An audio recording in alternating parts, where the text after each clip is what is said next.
দিনের এই তিন সময়ে নামাজ পড়া হারাম।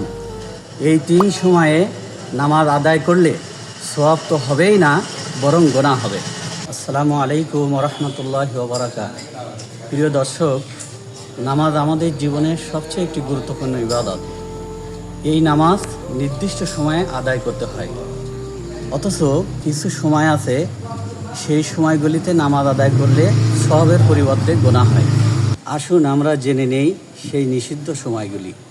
1 নাম্বার, ঠিক সূর্য উদয়ের সময়। 2 নাম্বার, দ্বিপ্রহর অর্থাৎ সূর্য ঠিক যখন মাথার উপরে থাকে। 3 নাম্বার, সূর্য যখন অস্ত যায়। প্রিয় দর্শক, কেন এই 3 সময় নামাজ পড়া হারাম সে বিষয়ে আমি সংক্ষেপে আপনাদের সামনে তুলে ধরছি।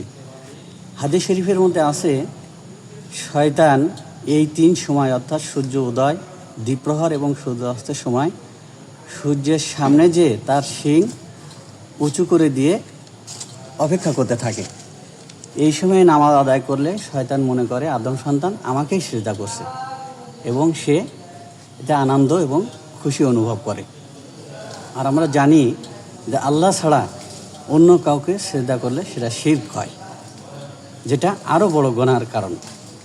এই জন্যে আসুন আমরা এই 3 সময় অর্থাৎ সূর্য উদয়, দ্বিপ্রহর এবং সূর্য অস্তের সময় নামাজ পড়া থেকে সবাই বিরত থাকি। আসুন আমরা দিনের সঠিক হাদিস সম্পর্কে জানি এবং অন্যকে জানাতে লাইক এবং শেয়ার করি।